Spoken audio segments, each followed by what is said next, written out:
Welcome back. If you've just joined us, you're watching the news at 10 on Channels Television, coming to you live from Lagos and Abuja. A reminder of our main stories. Fear grips Borno residents following the abduction of 200 schoolgirls by Boko Haram. Survivors of Nyanya bomb blast recount ordeal as health minister puts death toll at 75. The president leads PDP rally in Kano. Party leaders target recapturing the state in 2015. And Ukraine acting president announces start of an anti-terrorist operation against pro-Russian separatists.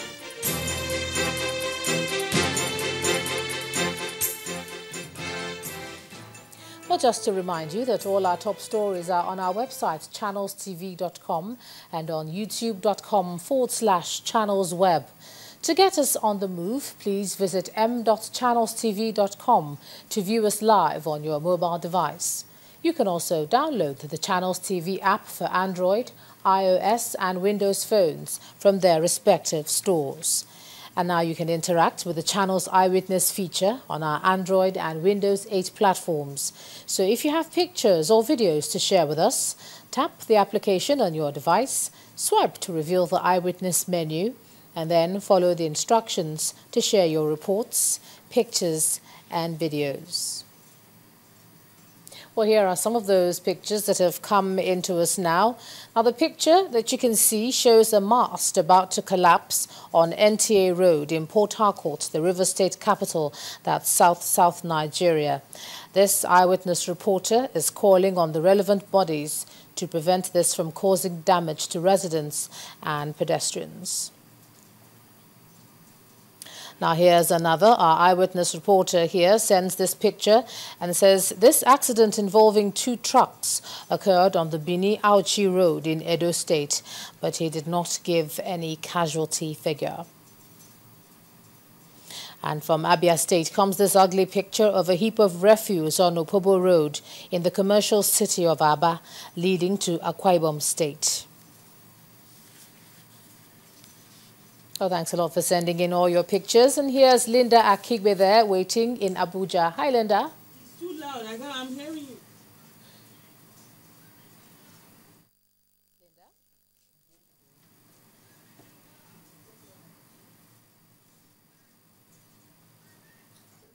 Linda? Nation's capital. For the second day in a row, the growing level of insecurity in Nigeria was the focus of deliberations by delegates at the National Conference.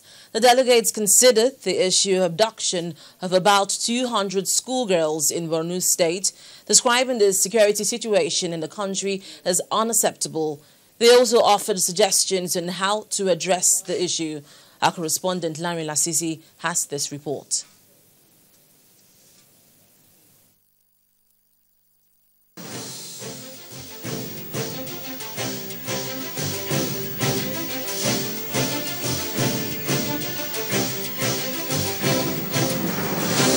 Now, the day's plenary session was expected to focus fully on the composition of the different conference committees and the chairman and deputy chairman as appointed by the secretariat. But there were signs the issues may be contentious.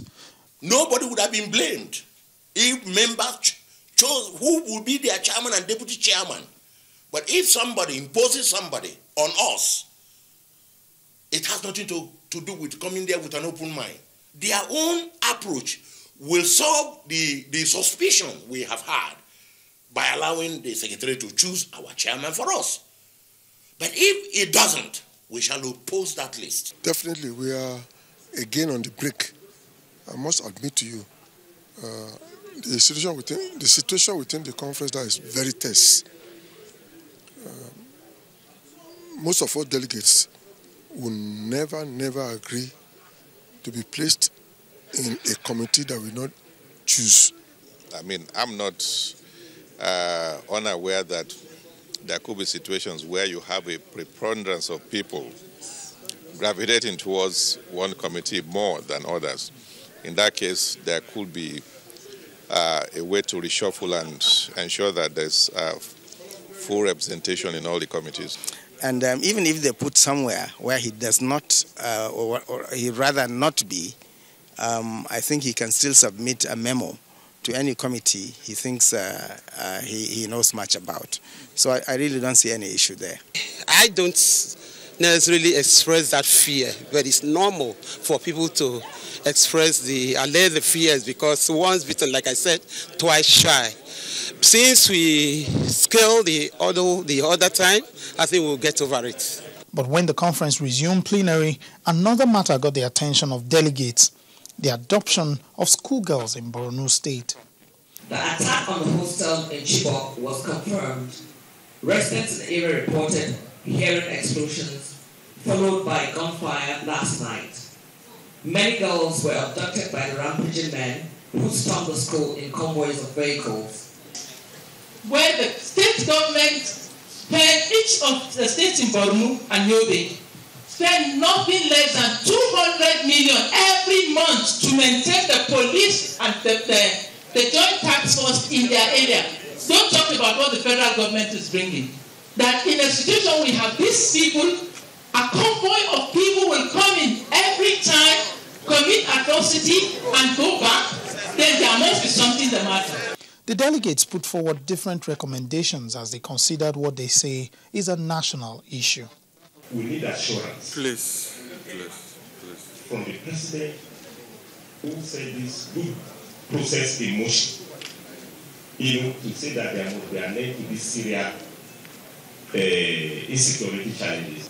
That most of these problems are not being perpetrated by Nigerians alone. I think we are being invaded, and it is to me a state of war. That we send a very strong signal from this conference that we ourselves are not safe as long as Nigerians are being slaughtered, and need to bring this conference to a halt until we see change. That we should advise the president and the government to immediately close the border between Nigeria and Cameroon. That's my first suggestion, Mr. Chairman. Secondly, Niger, between us, Chad, Niger, and Cameroon. The delegates rose from the day's plenary without taking a concrete position on the matter. What was clear, however, from their discussion was the pain and frustration they felt for the adopted schoolgirls. Lanre Lasese, Channels Television News.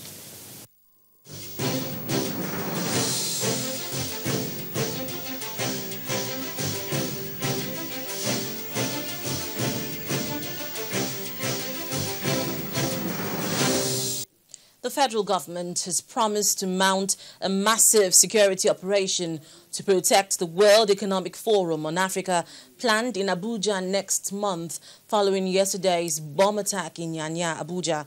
This assurance is coming from the Minister of Finance, Ngozi Okonjo-Iweala, as well as Director General of the Nigeria Economic Summit Group and former Minister for Information, Mr. Frank Wike Jr. A memo originating from the Office of the Finance Minister on the event says the security planning for the World Economic Forum on Africa, scheduled for May 7th to 9th, is already well underway and will be the largest security operation ever mounted in Nigeria for an international summit. This assurance was also echoed by Mr. Wike Jr. on our breakfast program, Sunrise Daily. We've been working on the preparations for the summit for over a year, and I have no doubt in my mind whatsoever that government will continue to do everything possible to protect the lives of Nigerians and our guests and everyone within the boundaries of Nigeria. Very, very robust plans are in place to ensure that business is carried on within our boundaries without hitch. But more importantly, that the World Economic Forum taking place in May proceeds without any problems.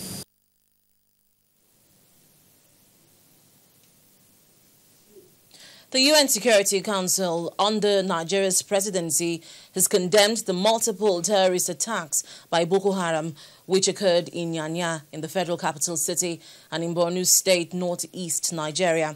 In a statement presented by Nigeria's permanent representative at the UN, Professor Joy Ogu, members of the UN Security Council expressed their deep sympathy and condolences to the families of the victims and those wounded in the attacks.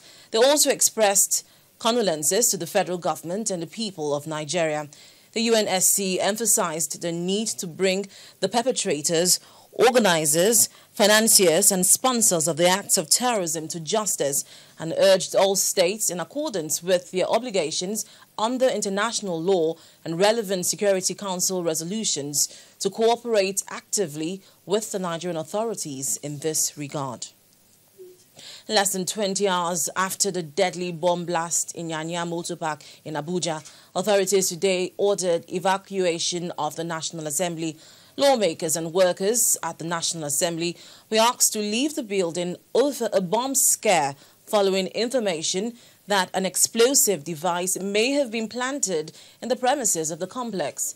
The National Assembly is just a few kilometers away from the Nyanya Motor Park, the location of yesterday's blast, which killed about 75 people and leaving scores injured. The legislative complex is located within the three-armed zone, one of the nation's capital's most secured areas. And that's all from Abuja. Back to you, Ijoma. Okay, thanks a lot, Linda, from the nation's capital, Abuja. Now, when the news at 10 returns, National Bureau of Statistics says consumer price inflation edges up to 7.8%. That will be on Business News. Please join us again.